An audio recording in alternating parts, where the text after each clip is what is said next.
Добра вечер. Јас сум Анастасија Илиевска, а вие гледате За или Против. Веќе утре е закажана седницата на која што пратениците од новиот состав ќе треба да гласаат за изборот на новата влада. Во 11 часот е закажана седницата, а на моје огромно задоволство вечерва имам чест да ми гостува една прекрасна млада дама која што за прв пат е пратеник во Собранието на Република Македонија. Е најмладата пратеничка во пратеничкиот состав и ни доаѓа од изборна единица 3 од општина Илинден. Велам добро вечер за Драгана Бојковска. Добро вечер и до вас, Анастасија. Поздрав до сите оние кои што не следат и благодарност воедно за можноста да присуствувам и да гостувам во вашето студио. Насловот кој што и темата на која што би се фокусирале вечерва е учеството и ангажманот на младите во политиката. Како што кажав, една млада дама која што претпоставам допрва ќе има што да покаже и да докаже. Меѓутоа и она што досега како Унија на млади сили сте го покажале е навистина за пофалба, особено во делот каде што покажувате проактивност, каде што треба да има некои законски измени и одредени активности во насока на подобрување на животот на младите. Меѓутоа за почетокот би сакала да се осврнем на она што за прв пат ќе бидеш пратеник во Собранието, односно за прв пат ќе имаш таа можност да гласаш за состав на новата влада. Како што кажав, зутре во 11 часот е закажана седницата. Па како одат протоколите, што очекувате вие како пратеничка група, како ќе би се одвивале настаните во Собранието? Така, Анастасија, веќе од утре закажана седницата со која што ќе се расправа за предлогот за состав на влада и очекуваме веќе викендов да се изгласа составот на новата влада. Јас во однос на протоколите кои што се дел од законските решенија по добивање на мандатот од страна на председателката Гордана Силјановска-Давкова, како мандатор Христијан Мицкоски го достави предлогот за работата на владата и листата на министри кои што ќе сочинуваат владата. Веќе е доставен предлогот во Собранието и викендов се очекува да се расправа за истото. Очекуваме да помине во една позитивна атмосфера и да истото да биде изгласано веќе во недела со 61 пратеник, со што всушност од понеделник официјално би започнала работата на владата. Јас би кажала дека уште од првиот ден од работата на владата се очекуваат многу проекти, многу работа, всушност она која што и го ветувавме во предизборниот период. Ќе ги повикаме граѓаните активно да ја следат работата и на Собранието и на владата, бидејќи ќе се случува една огромна трансформација на Македонија, ќе се случува трансформација во сите области, во патната инфраструктура, во образованието, во здравството, во животната средина, буквално во секој еден сегмент ќе допреме, но би сакала да испратам една порака дека нема да се случуваат само инвестиции, ајде да кажам, во на патна инфраструктура и во она што ќе го гледаме, многу повеќе ќе направиме од тоа. Тоа е инвестиција буквално во секој еден граѓанин. Што сакам да кажам со тоа? Значи дека она кое што го ветувавме во предизборниот период е дека ќе се грижиме буквално за секој еден граѓанин преку подобрување на животниот стандард на граѓаните, бидејќи сметам дека тоа го заслужуваат и на тој начин ги чувствуваме всушност реалните последици од политиките со кои што всушност се залага владата. Ќе инвестираме во граѓаните, ќе се грижиме за нивниот начин и квалитет на живот, бидејќи мислам дека е доста веќе од оние популистички мерки кои што ги гледавме изминатиот период и сметам дека народот е навистина заморен од носење на такви едни празни политики, ајде јас би кажала. Ќе видите една атмосфера каде што ние нема да се фалиме со тоа колку пораснала платата, туку со тоа колку продукти можете всушност да купите со таа плата, бидејќи сметам дека тоа е реалност и сметам дека како влада предводена од ВМРО ДПМН, како пратеници, ќе живееме во една реалност заедно со граѓаните, со она кое што граѓаните го живеат. Сметам дека тоа им го должиме на истите, бидејќи добивме огромна поддршка од нивна страна. Да, пратеничкиот состав на ВМРО ДПМН изминатиот период покажа доста голем ангажман во Собранието. Би се осврнала на дамите, бидејќи зборуваме сега од тој аспект за учество на жените во политиката. професорката Ина, професорката Силјановска, мојата сограѓанка Дафина Стојановска, сите тие беа едни жени кои што навистина покажа и останатите кои што се дел од пратеничкиот состав ќе ми извинат да не ги набројувам сите. Меѓутоа, што може од тебе да очекуваме во овој пат како пратеник во собранието? Имаш ли некоја визија како се гледаш себе си како дел од пратеничкиот состав? Така. Најнапред голема поддршка, кој што кажав, дадоа граѓаните на Република Македонија за ВМРО ДПМН и коалицијата Твоја Македонија, 58 мандати.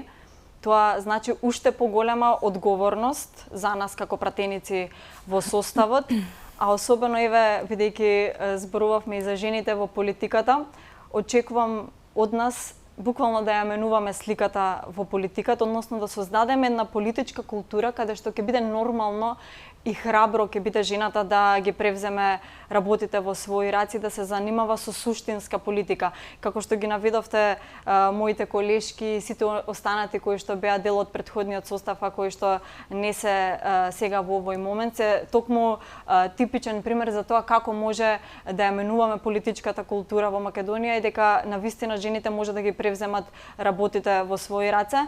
Јас секој пат велам дека жените треба да бидеме еднакви. Ние не бараме да бидеме во некоја надредена положба над мажите, ќе им се извинам ако некој ме разбере погрешно, но навистина сметам дека треба да бидеме еднакви, бидејќи само така можеме да го зачуваме достоинството на секоја една жена.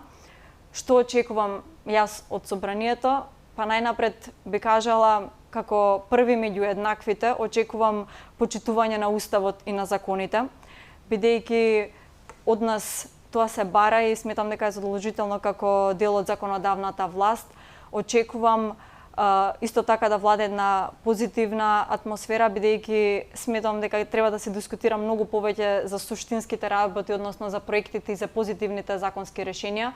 Од друга страна, очекувам исто така многу креативни, инспиративни законски предлози и законски измени во делот на постојните закони кои што ги имаме, се со цел подобрување на животниот стандард на граѓаните, се со цел подобрување на функционалноста на државниот апарат и слично, бидејќи на крајот од денот ние сме луѓе избрани од народот и легитимитетот не извира токму од народот, така да за мене функцијата пратеник е буквално во превод слуга на народот, бидејќи легитимитетот, како што кажав, не извира токму од нив и ние сме должни пред нив тоа и да го направиме. И воедно морам да напоменам, бидејќи имав малку можност да почувствувам и атмосферата во парламентот, искрено очекувам од сите колеги пратеници во собранието да покажеме една навистина политичка култура во собранието која што Македонија заслужува, односно подкрепена со аргументи, а не со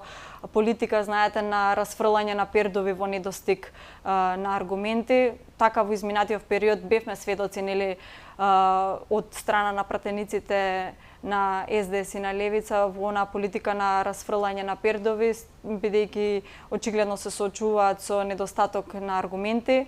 Резултатот е тој на парламентарните избори кој што е. Јас верувам дека не им е лесно на опозицијата, бидејќи се соочија со таков резултат, особено оние кои што ги видов и колегиве во парламентот кои што буквално се расфрла со разни политички флоскули, а на крајот од денот проектира 15 пратеници, а добија само 6, така да резултатот е очигледен. Да, освен како што го напоменавме, важноста за учеството на жените, поголемото учество на жените во политиката, во политичките процеси, важно и младите да учествуваат во политичкиот живот, нели, од она возраст која веќе може тоа да го направат и на начини на кои што се адекватни за младите. Изминатиот период некако ни беше наметната, јас би рекла, таа идеја дека младите не се народски кажано, не ги интересира политика, не сакаат да се занимаваат со политика, едноставно станати се незаинтересирани за политичките случувања. Колку е тоа добро, односно лошо, да буквално младите не ги интересира политика и што се случува, односно да не се активни. Од друга страна, колку ова е точно? Дали е точно дека младите не се замараат со политика? Знаете како, Анастасија, јас не би се согласила со оваа лажна констатација. која што ни се наметна изминативе години од страна на оние кои што всушност и најмногу им одговараше тоа да биде така, односно да владее некоја апатија кај младите, за да бидат буквално неми следачи на она кое што се случуваше изминативе години. Очигледно е тоа дека тие го посекуваат така, но велам не се согласувам, заради тоа што па ние бевме токму сведоци на еден младински политички активизам, особено како член на Унијата на млади сили. Можам да кажам дека членството изминативе години, како што растеше незадоволството кон владата, толку повеќе и растеше нашето членство во Унијата на млади сили. А и не само тоа, ние видовме низа на протести од страна на средношколците, од страна на студентите, од страна на матурантите, исто така. Јас не памтам веќе кој не протестираше пред владата изминатиот период и против владата на СДС и ДУИ. Така да сметам дека на младите се навистина созреани, ајде да кажам политички, веќе се будни за тоа што всушност се случува во нашата држава. Конкретно еве нема да се навраќам многу наназад, за да кажам конкретен пример како нели владата на СДС и ДУИ сакаше да ги потисне младите. Имено со буџетот за 2024 година кој што го донесоа, се скрати многу од ставките кои што значат подобар животен стандард за младите. И тоа е подкрепено со аргументи, бидејќи бевме сведоци каде што имавме буквално кратење од ставката за подобрување на студентскиот стандард за младите. Исто така се кратеше во буџетот за 2024 од науката. Имавме најголемо можеби кратење во Агенцијата за млади и спорт во секторот млади, каде што се скратија буквално 33% од претходно што беше предвидено. А од друга страна се направи тоа за да бидеме понатаму сведоци на она кое што беше и сведок целата македонска јавност на низа коруптивни случувања. Па потоа оној договор со Бехти и Лиенка каде што паушално беа исплаќани неколку милиони денари кон овие компании, а буквално не видовме шајка закована, така да сметам дека младите се будни за случувањата кои што се случуваат и дека резултатот кој што го добивме на овие парламентарни избори е токму одраз на тоа колку младите се свесни за тоа што се случува. И уште нешто би сакала да додадам, ова секој пат го говорам, особено пред младите, и дека не смееме да си дозволиме општество во кое младите нема да бидат заинтересирани за општествените случувања кои што буквално значат живот во државата и кои што буквално влијаат на квалитетот на живот. И сметам дека во јавноста кога се зборува за младински политики, некако многу само акцент се става на можеби ајде да кажем на образованието. Сметам дека младите буквално треба да ги интересира се од сите сфери во општеството кои што се случуваат, бидејќи ние сме активни чинители во општеството. Тука мислам значи на стандардот во здравството, во животната средина, во културата, во економијата исто така. Значи сите последици кои што се одраз нели на лошите политики во овие области исто така ги интересираат младите, така да сметам дека младите се активни чинители во овој процес и како што кажав, резултатот не би бил тој да беа заспани, ајде да кажам, младите кои што се буквално треба да бидат темелот на оваа држава која што нели ќе одиме напред. Така, иднината она која што иднината и сегашноста, јас велам, не да се заборави да се мисли на некое идно време и не знаеме кога ќе биде, буквално треба да мислиме на сегашност и за тоа што живееме конкретно во овој ден. Дали имаше некоја случка, уште овој момент би сакала чисто онака да направиме слика кај гледачите, дали може имаше некој настан, некоја личност што направи да сакаш да се вклучиш во политиката? Дали може би тоа беше нешто што те изреволтира, па сакаше да се вклучиш, може би некој кој што те инспирира со одредени постапки, па сакаше го гледаше како некој чисто постапки би сакала да ги следиш или обратно? Што беше причината? Знаете како, за мене единствен искрен одговор за тоа зошто си вклучен во политиката или зошто треба да се вклучиш во политиката е буквално љубовта и искрената желба кон татковината, односно да и се помогне на државата да напредува преку конкретни проекти и примери. Така да за мене единствена причина зошто сум вклучена во политиката е да допринесам преку сите мои капацитети кои што ги поседувам, да направиме една подобра држава, подобро место за живење, Еве ќе бидам и поконкретна, како јас ја чувствувам исто така мојата инволвираност во политиката, буквално од она седење пред телевизија и следење на оние негативни вести кои што нели ги гледаме, буквално велам доволно од коментирање како треба да биде или како треба да изгледа оваа наша држава, зошто не би се вклучила јас да предонесам нешто за тоа, така да може би тоа е единствениот искрен одговор кој што можам да им го понудам еве на гледачите. Карактерно уште од основно училиште може би појавува желба еве кон правото, кон правдата, кон тоа да имаме владење на правото во Македонија.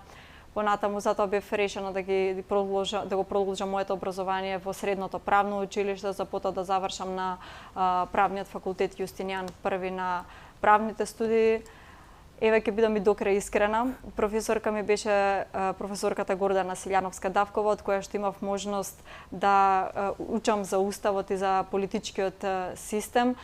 Така да, како најинспиративен професор тогаш, додека јас бев студент, моментот кога и професорката Гордана Силјановска-Давкова настапи со председателска кандидатура во 2019 година, беше момент за, да речем, тоа е тоа. Во државата на вистина има светла точка и има надеж за владење на правото и правна држава, бидејќи најкомпетентните личности треба да застанат на таа позиција. Еве, веќе во 2024 година имаме професорката Гордана Силјановска-Давкова како председателка, така да верувам дека она која што сум го имала како замисла зошто да се вклучам во политиката се остварува и целиме само кон подобри идеи, како што кажав, само за подобра држава и за да допринесеме нешто добро и да дадеме дел од себе кон нашата татковина Македонија. Така е. Младите, не само младите, туку генерално граѓаните на Република Македонија беа доста демотивирани од се она што се случуваше. Најпоследно буквално животниот стандард се чини како буквално да ни го прави најтешко секојдневието, бидејќи е тешко, не е тешко да се сврзе крај еден месец со друг месец, туку тешко е да се сврзат неколку дена со други денови. Меѓутоа, кога станува збор за младите, од каде очекувате дека треба идната влада да започне со работа, односно кои проекти да ги изреализира? Програмата која што ја презентираше ВМРО ДПМН на изборите имаше доста сегменти за младите, па што според тебе е нешто на кое што треба веднаш да се работи? Знаете како не се само младите, за жал, истата ситуација живеат сите граѓани на Република Македонија. 600.000 граѓани живеат со 150 денари на ден и околу 50.000 дечиња не може да буквално да се овозможат да одат во училиште, и тоа е поразително за државата во 21 век 2024 година. Како што кажав, младите ќе бидат на вистина фокус во владата на ВМРО ДПМН. Тоа го истакнува и председателот Христијан Мицкоски и како дел од Унијата на млади сили, навистина имав можност да бидам сведок на тоа како се носат проекти кои што ќе би значеле подобар животен стандард за младите особено.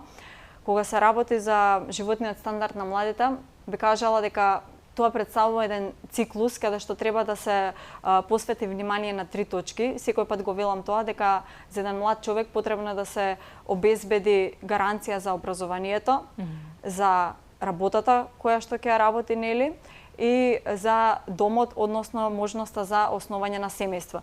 И на тој начин всушност беше и концепирана програмата за млади, се со цел во овие 3 циклуси да обезбедиме сигурна гаранција за младите за да останат, да живеат и да работат во Република Македонија. Низа проекти беа промовирани за младите во рамки на платформата Илјада 198, па така во образованието би кажала дека не е нешто со кое што треба да се фалиме ние или треба да биде, не знам, некоја ексклузива во 21 век 2024 година, но ветивме дека ќе имаме учебник за секое дете, дека ќе имаме подобрување на студентскиот стандард, дека Универзитетот Кирил и Методи ќе имаме за цел да го вратиме на Шангајската листа, се со цел оние образовани кадри кои што ќе излезат од универзитетите во Македонија да бидат соодветни за пазарот на трудот. Па така доаѓаме до втората точка, односно она кое што им е потребно на младите е стабилна и гарантирана работа. Тука имаме многу повеќе да понудиме нели во однос на овој дел, па имаме олеснување од даночните ослободувања од данокот на личен доход, односно имаме 0% данок од данокот на личен доход за младите. Потоа имаме низа мерки со кои што ќе ги стимулираме младите да останат и да работат во Македонија, особено во делот на фрилансерите, бидејќи имаме многу млади кои што се занимаваат со фриленс работа, така да прв пат во оваа држава се дава поддршка и на истите, и во делот на дом за млади, обезбедување на семејство за млади, како што ја знаете мерката купи куќа за млади, и ги стимулираме младите, ги подпомагаме со тоа да оформат нели свој собствен дом, со тоа што државата ќе биде верен партнер на нив. За жал, како што кажавме и предходно, предходната влада буквално не направи ништо за младите во Република Македонија. Не би сакала многу да зборувам за негативните случувања нивни, ќе се фокусираме многу повеќе на програмата на ВМРО ДПМН и евидентно ќе биде и разликата ќе ја увидат младите и сите граѓани на Република Македонија веднаш уште од првиот ден кога ќе стапиме со реализација на нашите проекти, а тоа ќе биде уште од првиот ден од формирање на владата. Да, како што кажавме, викендов се очекува веќе утре да започне таа седница на која што ќе почне процесот за избирање нели за гласање на новата влада во собранието. Секако ќе го следиме тоа, меѓутоа сега ќе направиме една кратка пауза за реклами, па се враќаме назад да прокоментираме и како сите оние скандали што се случуваат влијаат врз перцепцијата и како може да се подобри нели самото расположение не само на младите, туку генерално на сите граѓани на Република Македонија. Правиме кратка пауза тука и се враќаме за кратко.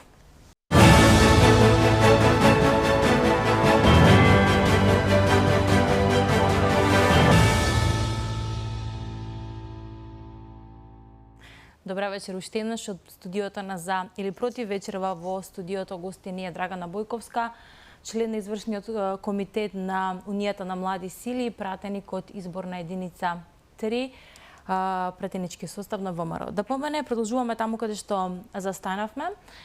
Изминатиот период бевме сведоци дека владата во заменување буквално како на брза лента носеше некои одлуки, кои што буквално беа скандалозни, од одлуката да му се даде дозвола на струшкиот градоначалник Рамис Мерко да отвори факултет за медицина, па потоа нели беше откажана таа бидејќи не помина каде што требаше нели во образовните скалела да помине. Меѓутоа исто така министерот за надворешни работи ја назначи презентерката, колешката моја Бесмира Јупи, која што исто така пред неколку години беше скандал сам по себе бидејќи сакаше да ја назначи како дипломат, а овој пат успеа да ја назначи како дипломат во конзулатот во Бон. И она што е уште така по проблематично е што буквално пред да си замине поскапија донесе одлука за поскапување на струјата. Па можеме да кажеме дека е оправдано граѓаните да се запрашаат може ли уште штета да нанесе оваа влада во заменување, уште колку штета може да нанесе? Знаете како, таму постои еден фронт кој што се нарекува европски. А видовме како нивниот сопартиец, министерот за образование, му дава дозвола на другиот сопартиец да отвори факултет за медицина, кој што при тоа е ставен на црната листа на нашиот стратешки партнер.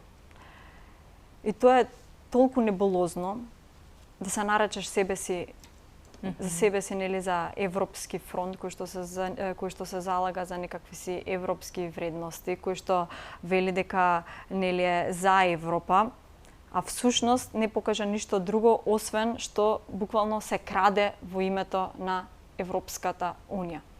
Така е и случајот со градоначалникот на Струга Рамис Мерко. Така е и со низа на закони кои што поминаа буквално на брза лента со злоупотреба на европското знаменце. Па јас што би можела да кажам, освен граѓаните сами да проценат за тоа колку всушност овој европски фронт кој што така се нарекуваше, има нешто европско во себе, кога буквално на овие, ајде да ги наречам сопартици, им даде дозвола за факултет на медицински факултет. Тоа е небулозно, бидејќи затоа велиме дека образованието ниту не универзитетот не е ниту на Шангајска листа, погледната што се случува воопшто во иднина, но јас би кажала дека граѓаните навистина треба да бидат спокојни, бидејќи за некој ден доаѓа правната држава, состапувањето на владата на ВМРО, ДПМН и коалицијата. Наша единствена цел ќе биде доверба во правосудниот систем и за секој оној кој што се огрешил пред законот, за истото ќе создадеме услови да одговара. Велам ќе создадеме услови заради тоа што како дел од законодавната власт, јас велам дека не би требало ни една друга власт во себе да се мешан, или така е и уставно, така да една порака би сакала да упатам до граѓаните дека ќе имате навистина можност да увидите како на еден транспарентен и јавен начин ќе создадеме услови во која што институциите ќе бидат ослободени и правосудниот систем ќе биде ослободен од оние спреги кои што досега беа ставени буквално од страна на политичките функционери кои што беа на власт. Наша цел ќе биде судијата, јавниот обвинител да може да одлучува, значи според своите квалификативи, а не да имаме онакво судство кое што ќе биде нарачана буквално одлуката или пресудата на телефон, бидејќи сведоци бевме и на една таква ситуација. Како млад човек искрено сум згрозена од таквите случувања, особено како правник, и сметам дека недозволиво е во иднина да имаме такви случаи. Затоа идната влада предводена од премиерот Христијан Мицкоски ќе стави посебен акцент на борбата со корупцијата и нема повеќе да бидеме сведоци на вакви срамни чинови кои што буквално ставаат дамка на секој еден граѓанин и на целата држава воопшто.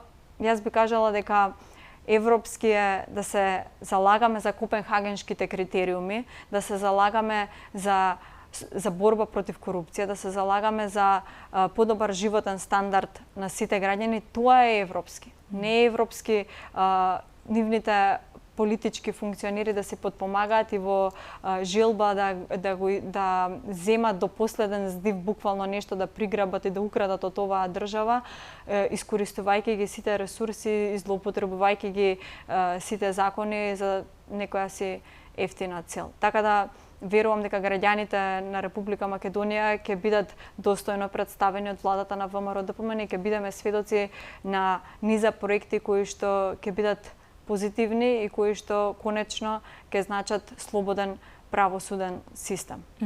Ово што го споменавте во делот на правосудството, во делот на почитувањето на правото, правната држава, практично малтене го одговори прашањето кое што следно сакам да го поставам, меѓутоа морам да го поставам бидејќи имавме низа на скандали кои што никој не понесе ниту политичка, а ниту правна одговорност. Мора, предпоставувам и она што го споменавте дека и ниту една власт не треба да се меша во другата власт, која се ги знае нели како ограничувањата до каде и што може да се направи, меѓутоа тоа не беше случај. Значи ние бевме сведоци на многу големи скандали каде што нема, чинам никаде на Балканот, нашиве соседни земји, да не одам понатаму, немаше скандали од типот на онкологија, од типот на затворени клинички центри каде што операционите сали се затворени и никој не сносува одговорност. Колку, дали и од аспект на пратеник, и од аспект на млад човек, колку ние сме одговорни и како граѓани да бараме одговорност, да не ги забораваме овие случувања, бидејќи да, одговорноста не е само да се казнат на избори, меѓутоа навистина треба да има да има некоја, да се воведе култура во Македонија дека кога ќе се сгреши ќе се сноси политичка одговорност, ако има простор или за правна одговорност. И не се само тие оние коруптивни скандали не кои може што да се набројат за жал колку се случија беа, изминатиот период. Ние имавме и издавање на 250 пасоши на белосветски криминалци. Па имавме потоа скришни договори, односно како ги нарекуваат тие со деловна тајна договори кон Регит Битола, кои што се тендери од, би кажала, од најголеми размери, значи со најголеми цифри.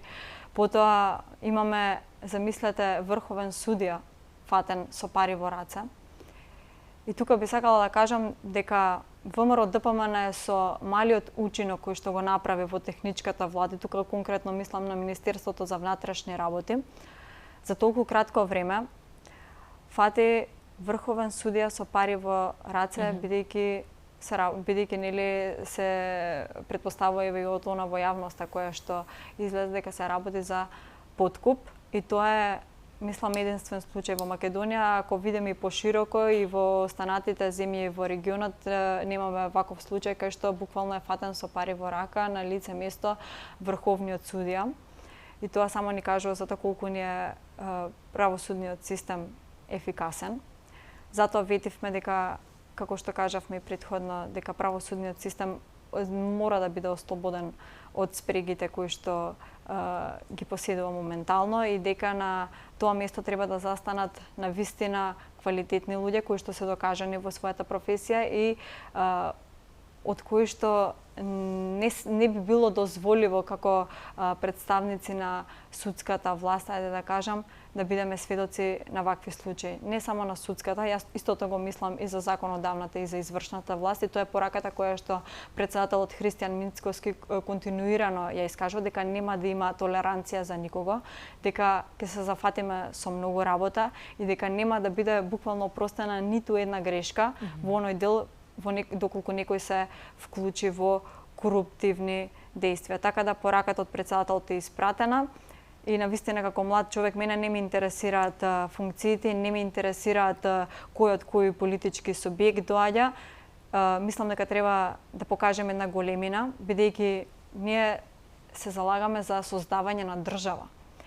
Тоа е нашата цел овој пат како ВМРО ДПМН, бидејќи државата ни е распадната. Низа, како што кажавме, проблеми, коруптивни случувања не може ни да се добројат воопшто што се случи изминативе 7 години, така да би кажала дека не треба и да се фрла исто така дамка на целиот правосуден систем, или го спомнате случајот онкологија, модуларната болница во Тетово исто така. Не би сакала да се фрли дамка кон целиот тој систем, бидејќи одговорноста за тоа што се случило има име и презиме. Токму тоа е што го зборуваме, не е целиот систем и не смее целиот систем, бидејќи да беше целиот систем, буквално не знам како што ќе правевме ние како луѓе. Среќа на исклучоци и среќа на поголемиот број на луѓе кои што се професионалци. Меѓутоа, оние кои што не се, мора да сносат одговорност. Така, тоа и го говорам, дека одговорноста треба да има име и презиме, и народот во Република Македонија треба да знае кои се вистинските причинители и кој е одговорен за случувањата кои што ги видовме, така да ние во Македонија имаме навистина добри лекари, имаме добри суди, честни суди. Затоа не би сакала тоа да звучи како фрлање на дамка врз целиот систем, туку се знае одговорноста, има име и презиме, и наша цел ќе биде истото, да биде истакнато пред граѓаните, да биде во една транспарентна и јавна постапка, каде што секој ќе се знае за што ќе одговара. Тоа го ветивме пред граѓаните уште во предизборниот период и не би отстапувале по никоја цена за истото, бидејќи знаете како добивме доверба од речиси 5,5 милион граѓани. За мене тоа представува уште толку поголема одговорност. Да. Би се навратила сега на Унијата на млади сили. Во суштина Унијата на млади сили како подмладок е еден од најбројните подмладоци, политички подмладоци во Македонија, така ли е? Така е, да. Имате ли бројка колку имате членови во Унијата на млади сили? Во конкретна бројка во моментот не можам да ви кажам, но можам да ви кажам дека како што растеше политичкото незадоволство од страна на оваа власт кај нас, растеше па уште повеќе и членството, и можеме да се пофалиме дека во изминативе години навистина имаме заинтересираност за членство и активизам во Унијата на млади сили. И тоа не е така само заради незадоволството, туку преку низа чекори кои што ги покажавме преку активизам како Унија на млади сили, односно ги мотивиравме младите да се приклучат кон Унијата на млади сили, бидејќи искрено не ви како млад човек, како дел од подмладокот, сметам дека наша цел е да мотивираме и сметам дека би станале ние многу подобри политичари доколку мотивираме што е можно поголем број на млади да се приклучат кон нашата страна, односно кон ВМРО ДПМН. Воедно ние бевме единствен политички подмладок кој што ги превзема работите во своји раце, би рекла и институционално, па така во оние моменти кога буквално се крадеше од џебот на народот, Унијата на млади сили на ВМРО ДПМН беше единствен политички подмладок со сопствени иницијативи кои што ги достави до пратениците на ВМРО ДПМН, се со цел да поднесат амандмани за измена во одредени закони кои што значат подобар животен стандард за сите граѓани, како што е законот за субвенциониран студентски оброк, би го споменала, но и во оној дел во буџетот кој што и претходно го говоревме, поднесовме околу 11 амандмани, се со цел да се вратат парите на младите и да се вложува во животниот стандард на младите, но од страна на пратениците од СДСМ и ДУИ истото не најде на слух. Затоа работиве и можеме сега ќе имате шанса да ги поправите. Односно таму сте за да ги поправите работите. Така е, па и тоа е примерот кој што воедно сакаме да го посочам дека младите се зрели и се навистина подготвени работите да ги превземат во своји раце, институционално. И тоа го имаме како пример еви во претходниот состав на парламентот, каде што имавме многу млади пратеници кои што се залагаа буквално активно за младинскиот животен стандард преку низа случувања, така и овој пат спремни сме да ги превземеме работите во своји раце, бидејќи секој пат испраќам порака и до повозрастните и до помладите дека никој подобро од нас, младите, не знае што ни е потребно во моментот и никој подобро од нас нема да знае што треба да направиме конкретно за се со цел постигнување на целта која што ја имаме замислено како млади, така да имаме представници на младите во парламентот и можам само да ги повикам активно да не следат, а наша задача ќе биде тоа да го приближиме што е можно повеќе до младите, односно да бидеме навистина транспарентни и да ги пренесеме информациите кои што ги превземаме таму на начин кој што им е најблизок до нив.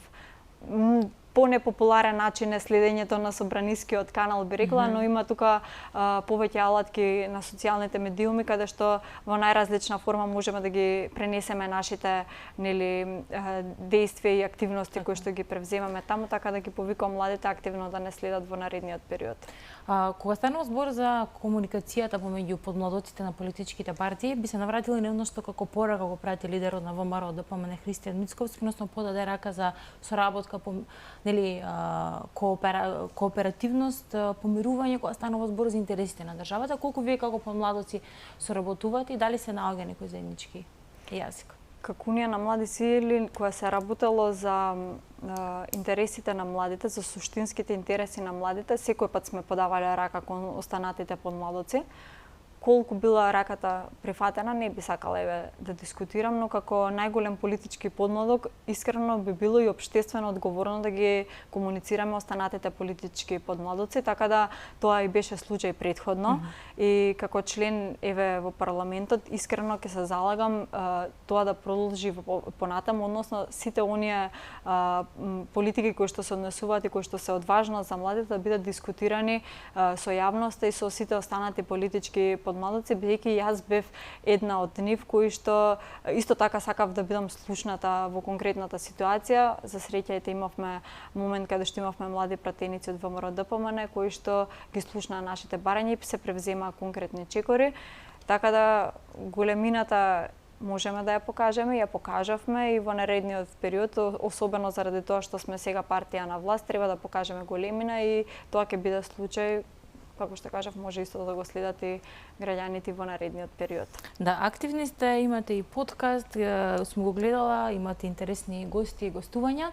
Меѓутоа, во делот на активноста на Унија на млади сили во на што значеше програма со која што ВМРО ДПМН настапи на изборите, колку бевте консултирани како млади, кои беа можеби изворно ваши идеи за одредени проекти, како се одвиваше тој процес. И токму подкастот на УМС беше еден начин како да ги приближиме младите до оние случувања, особено во политиката кои што се случуваат, но еден начин да ги запознаат младите политичари, но и останатите за тоа кои се тие всушност приватно нели и слично, така да беше еден успешен проект кој што ќе продолжи и понатаму во однос на проектите кои што се однесуваат за млади во програмата на ВМРО ДПМН, односно платформата 1198, активно бевме консултирани како политички подмладок, односно имавме тим составен од млади луѓе кои што беа задолжени буквално за формирање, ајде да кажам, на таа програма за млади, но тргнавме еден чекор понапред, имавме низа на активности со кои што буквално имавме средба со определени таргет групи на млади, каде што беа консултирани не баре сите области како спортот, културата, здравствените работници, исто така беа консултирани образовните и слично, за да на крај се соберат тие предлози и да понудиме една програма и едни решенија со платформата 1198, така да можеме да се пофалиме дека во платформата 1198 навистина имаме учинок во делот на млади, дека истите тие програми беа консултирани токму со младите. Посакувам голем успех како пратеник во собранието, позитивни промени, законски решенија кои што ќе подобрат во секојдневниот живот, не само на младите, туку и на сите граѓани. Ви благодарам. Благодарам за гостувањето, почитувани, тоа беше емисијата за или против. Се надевам дека дадовме одговор на прашањата кои што ги имавте за тоа како и дали младите се и би се ангажирале во политичките случувања. Ви посакувам да имате убав остаток од вечерта и секако убав викенд пред вас и останете на фреквенцијата на телевизија Алфа.